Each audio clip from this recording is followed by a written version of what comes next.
कभी ऐसा लगता है कि दिल बिना किसी वजह के तेज धड़कने लगा, हाथ कांप रहे हैं, या फिर दिमाग बस किसी छोटी सी बात पर अटक गया है और सोच रुकी नहीं रही।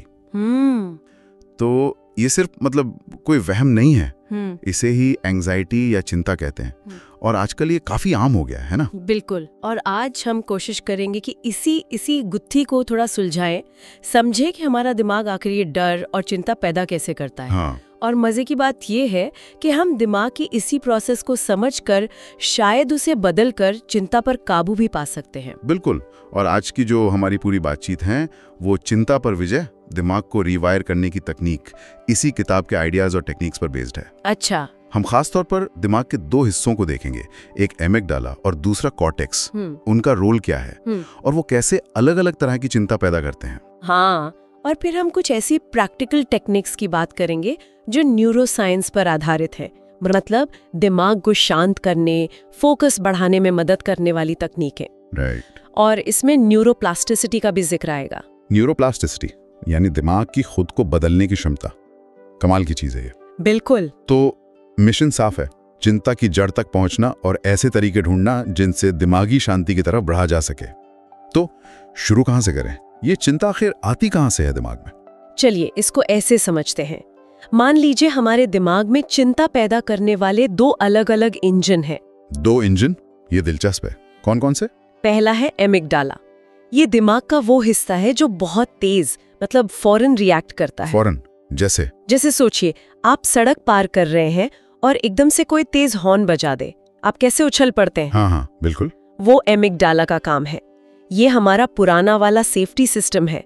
जैसे ही खतरे का सिग्नल मिला, ये भागो या लड़ो मोड में आ जाता है। अच्छा, तो ये तेज अचानक वाली घबराहट या डर वाला इंजन हो गया। और दूसरा इंजन कौन सा है? दूसरा इंजन है कॉर्टेक्स। अच्छा। ये दिमाग का सोचने समझने वाला हिस्सा है, जो प्लानिंग करता है, आगे पीछे का हिसाब लगाता है। अच्छा। तो जब आप ऑफिस में बैठे हैं और सोच रहे हैं, अरे यार अगर ये प्रेजेंटेशन अच्छा नहीं हुआ तो क्या होगा, या पार्टी में जाऊंगा तो लोग मुझे पसंद करेंगे या नहीं, ये जो धीमी लगातार चलने वाली चिंता है ना, विचारों वाली, ये कॉर्टेक्स से आती है। समझ गया। तो एक हो गया वो इंस्टेंट रिएक्शन वाला डर, एमिगडाला, और दूसरा जो सोच विचार से पैदा होता है, कॉर्टेक्स। इनमें फर्क समझना इतना जरूरी क्यों है? देखिए, ये इसलिए जरूरी है क्योंकि दोनों का एहसास अलग होता है और उनको संभालने के तरीके भी अलग हैं। अच्छा। एमिगडाला वाली चिंता एकदम से आती है, शरीर पर असर दिखाती है, दिल का तेज धड़कना, सांस फूलना, पसीना आना। इसका मकसद तो हमें फौरन खतरे से बचाना है, लेकिन प्रॉब्लम तब होती है जब ये छोटी छोटी बातों पर ओवर रिएक्ट करने लगता है। मतलब जिनमें असल में खतरा नहीं है। बिल्कुल। जैसे भीड़ में जाने से डर लगना या अकेले रहने से पैनिक हो जाना। ये एमिगडाला का ओवर रिएक्शन है। और ये कॉर्टेक्स वाली चिंता जो सोचते रहने वाली है, वो तो शायद ज्यादातर लोगों को होती होगी। हाँ, ये बहुत कॉमन है। कॉर्टेक्स वाली चिंता वो धीमी आंच पर पकती है, वो क्या होगा अगर वाले विचारों के रूप में आती रहती है। हमें भविष्य की फिक्र में या कभी-कभी अतीत के पछतावे में उलझाए रखती है।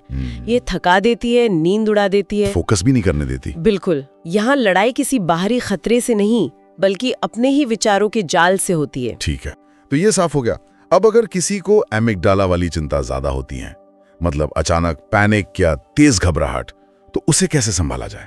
कैसे उसे सिखाएं कि भाई हर चीज खतरा नहीं है? हाँ, यहाँ पर मेन काम है एमिगडाला को सेफ महसूस कराना, उसे ये सिखाना कि खतरा नहीं है। वो कैसे होगा? इसका एक बहुत असरदार तरीका है एक्सपोजर थेरेपी। Exposure therapy? हाँ, इसका सीधा सा सिद्धांत है कि जिस चीज से डर लगता है उसका सामना धीरे धीरे कंट्रोल तरीके से करना। मतलब डर से भागने की बजाय उसकी तरफ बढ़ना। ये सुनने में तो मुश्किल लग रहा है। शुरू में लग सकता है, पर ये बहुत सोच समझकर स्टेप बाय स्टेप किया जाता है। जैसे कोई उदाहरण? मान लीजिए किसी को लिफ्ट में जाने से बहुत डर लगता है, तो पहले शायद वो सिर्फ लिफ्ट के दरवाजे तक जाएं। फिर कुछ दिन बाद दरवाजा खुला रखकर अंदर खड़े हों। अच्छा। फिर शायद एक फ्लोर जाएं किसी के साथ, धीरे धीरे। इसे डीसेंसिटाइजेशन कहते हैं, मतलब डर के प्रति जो सेंसिटिविटी है उसे कम करना। जब एमिगडाला बार बार देखता है कि लिफ्ट में जाने से कुछ बुरा नहीं हो रहा, तो वो धीरे धीरे सीख जाता है, उसका वो खतरे का अलार्म बजना कम हो जाता है। ये तो हुई बाहरी सामना करने की बात। लेकिन मान लीजिए पैनिक अटैक जैसा महसूस हो रहा है उसी वक्त, तो शरीर को कैसे शांत करें? वो जो फिजिकल फीलिंग होती है। बिल्कुल सही सवाल। उस वक्त शरीर को शांत होने का सिग्नल देना बहुत जरूरी है।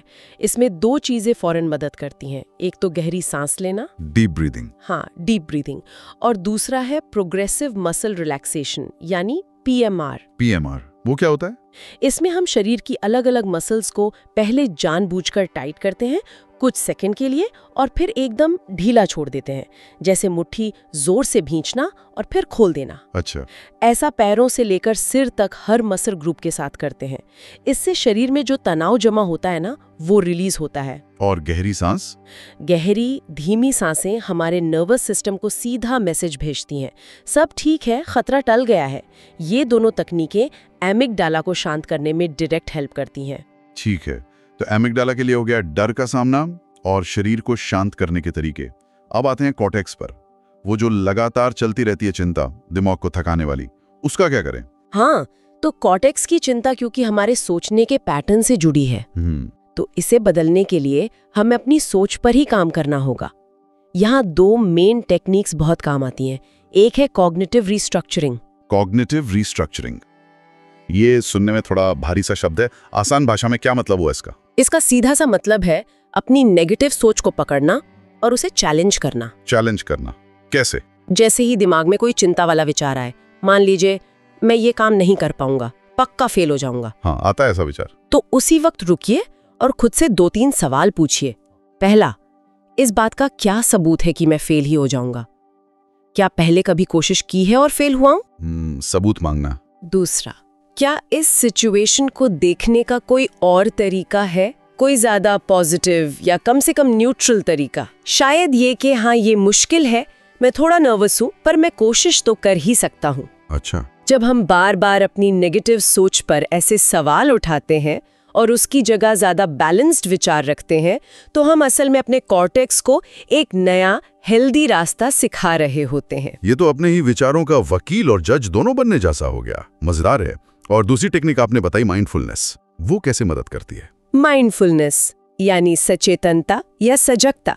इसका सिंपल मतलब है अपने विचारों और अपनी भावनाओं को बस देखना। हाँ, बिना उन्हें अच्छा या बुरा कहे, बिना उनसे उलझे। जैसे आप मान लीजिए सड़क किनारे खड़े हैं और ट्रैफिक को देख रहे हैं। गाड़ियां आ रही हैं, जा रही हैं, आप उन्हें पकड़ते नहीं, रोकते नहीं, बस देख रहे हैं। वैसे ही अपने विचारों को आने दें और जाने दें, उन्हें ऑब्जर्व करें। लेकिन विचारों को सिर्फ देखने से चिंता कैसे कम होगी? वो तो परेशान कर रहे हैं। क्योंकि चिंता अक्सर तब बढ़ती है जब हम उन विचारों में फंस जाते हैं। हम उन पर यकीन कर लेते हैं और फौरन रिएक्ट करने लगते हैं। हाँ, ये तो होता है। माइंडफुलनेस हमें सिखाती है कि विचार सिर्फ विचार हैं, वो सच्चाई नहीं है, वो आते जाते रहते हैं। जब हम उन्हें सिर्फ देखना सीख जाते हैं, तो हमारे सोचने और हमारे रिएक्ट करने के बीच में खाली जगह बनती है, एक पॉज। हाँ, एक ठहराव। और यही पॉज हमें ताकत देता है कि हम उस चिंता वाले विचार के पीछे ना भागें। हम उसे पहचान लेते हैं, अच्छा, ये बस एक चिंता वाला विचार है, और उसे जाने देते हैं। ये पॉज वाली बात, ये वाकई बहुत गहरी है। तो ये सारी तकनीकें जो हमने डिस्कस की, डर का सामना, गहरी सांस, सोच को चैलेंज करना, विचारों को देखना, ये हमारे दिमाग को असल में बदल कैसे देती हैं? यहीं पर वो न्यूरोप्लास्टिसिटी का रोल आता है ना? बिल्कुल, न्यूरोप्लास्टिसिटी ये साइंस की सबसे कमाल की खोजों में से एक है मेरे ख्याल से। ये कहती है कि हमारा दिमाग पत्थर की लकीर नहीं है, ये बदल सकता है। बदल सकता है मतलब जैसे हम कसरत करके अपनी मसल्स बनाते हैं, उन्हें मजबूत करते हैं। हाँ। वैसे ही हम मानसिक अभ्यास करके, यानी इन तकनीकों को बार बार इस्तेमाल करके अपने दिमाग के अंदर के कनेक्शन बदल सकते हैं, नए रास्ते बना सकते हैं। तो जब आप मान लीजिए बार बार गहरी सांस लेते हैं या नेगेटिव सोच को चैलेंज करते हैं, तो दिमाग में क्या होता है फिजिकली? हर बार जब आप ऐसा करते हैं तो दिमाग में उस नए शांत या पॉजिटिव तरीके से जुड़े जो न्यूरल पाथवे हैं, यानी जो नसों के रास्ते हैं, हाँ। वो मजबूत होते जाते हैं। अच्छा। और जो पुरानी चिंता वाले रास्ते हैं, वो कम इस्तेमाल होने की वजह से धीरे धीरे कमजोर पड़ने लगते हैं। इसे ऐसे समझिए जैसे जंगल में अगर आप रोज एक ही रास्ते पर चलें तो वहां पगडंडी बन जाती है ना? हाँ, बन जाती है। बस वैसे दिमाग में ये नए सेहतमंद मानसिक रास्ते बन जाते हैं। लेकिन ये सुनने में जितना आसान लग रहा है उतना होता नहीं होगा। मतलब इसमें टाइम तो लगता होगा, या रातों रात वाला काम नहीं है शायद? बिल्कुल नहीं, ये कोई जादू की चढ़ी नहीं है। इसमें लगातार कोशिश लगती है, धैर्य रखना पड़ता है। जैसे कोई नई भाषा सीखने में या कोई म्यूजिक इंस्ट्रूमेंट बजाना सीखने में टाइम और प्रैक्टिस लगती है। सही बात है। वैसे ही दिमाग को ये नए तरीके सिखाने में भी समय और रोज की प्रैक्टिस लगती है। लेकिन सबसे अच्छी बात यह है कि ये मुमकिन है। हमारा दिमाग वाकई बदल सकता है। ये जानना ही अपने आप में कितनी उम्मीद देता है। चलिए, ये तो हमने समझ लिया कि कैसे एमिगडाला और कॉर्टेक्स काम करते हैं और कैसे उन्हें रीट्रेन किया जा सकता है। अब कुछ ऐसी खास टेक्निक्स पर बात करते हैं जिन्हें लोग रोज़मर्रा की ज़िंदगी में आसानी से इस्तेमाल कर सकें, एक तरह का अपना एंजाइटी टूल किट बना सकें। हाँ बिल्कुल। देखिए, ये ज़रूरी है कि हर कोई अपने लिए वो टेक्निक्स चुने जो उसके लिए काम करती हैं, लेकिन कुछ हैं जो ज्यादातर लोगों के लिए फायदेमंद होती हैं। हम उन्हें कुछ कैटेगरीज में बांट सकते हैं। ठीक है, जैसे पहली कैटेगरी मान लीजिए तुरंत राहत के लिए, जब एकदम से घबराहट महसूस हो रही हो तब क्या करें? उसके लिए एक बहुत अच्छी टेक्निक है बॉक्स ब्रीथिंग। Box breathing? हाँ, इसे सीखना बहुत आसान है और इसे कहीं भी कभी भी कर सकते हैं। बस सीधे बैठे और कल्पना करें कि आप एक चौरस बॉक्स, एक स्क्वायर के किनारों पर चल रहे हैं। अच्छा। अब 4 सेकंड तक धीरे धीरे सांस अंदर लें, फिर 4 सेकंड तक सांस को रोक कर रखें, फिर 4 सेकंड में धीरे धीरे सांस बाहर छोड़ें और फिर 4 सेकंड बिना सांस लिए रुकें। 4-4-4-4। बिल्कुल, 4 अंदर, 4 रोकना, 4 बाहर, 4 रुकना। इस 4-4-4-4 के पैटर्न को कुछ मिनट तक दोहराएं। ये जो रिदम वाली सांस है ना, ये फौरन हमारे नर्वस सिस्टम को शांत करती है। एमिगडाला को सिग्नल भेजती है कि सब कंट्रोल में है। 4-4-4-4, ये याद रखना आसान है, कहीं भी कर सकते हैं। अच्छा, अब दूसरी कैटेगरी, सोच के पैटर्न को बदलने के लिए कोई प्रैक्टिकल टूल। इसके लिए थॉट जर्नल रखना एक बहुत ही प्रैक्टिकल तरीका है। ये असल में कॉग्निटिव रिस्ट्रक्चरिंग का ही एक लिखित अभ्यास है। थॉट जर्नल मतलब विचारों की डायरी? हाँ, एक तरह से। एक नोटबुक लें, जब भी कोई परेशान करने वाला, चिंता वाला विचार दिमाग में आए उसे लिख लें। फिर अगले कॉलम में लिखें कि इस विचार के सपोर्ट में क्या सबूत है। अक्सर आप पाएंगे कि या तो कोई सबूत नहीं है या बहुत कमजोर है। अच्छा। फिर तीसरे कॉलम में लिखें कि इस विचार के खिलाफ क्या सबूत है, और आखिरी कॉलम में उस नेगेटिव विचार की जगह एक ज्यादा बैलेंस्ड, ज्यादा हकीकत पर आधारित या ज्यादा पॉजिटिव विचार लिखें। अरे वाह, ये तो अपने ही सोच का पूरा एक्सरे करने जैसा हो गया। रोज लिखने से तो अपने पैटर्न साफ दिखने लगेंगे। बिल्कुल, और ये सिर्फ लिखने के लिए नहीं है, ये आपको अपनी चिंता वाली सोच को पहचानने और उसे एक्टिवली बदलने में मदद करता है।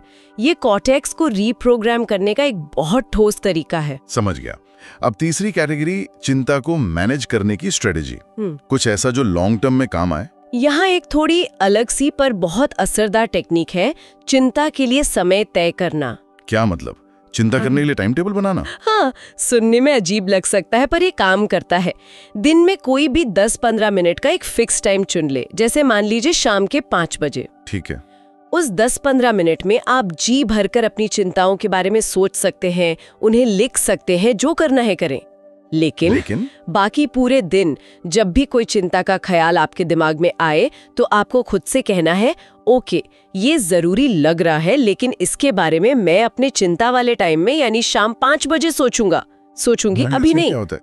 क्या चिंता सच में रुक जाती है? पूरी तरह शायद न रुके, लेकिन आप उसे अपने पूरे दिन पर हावी होने से रोकते हैं।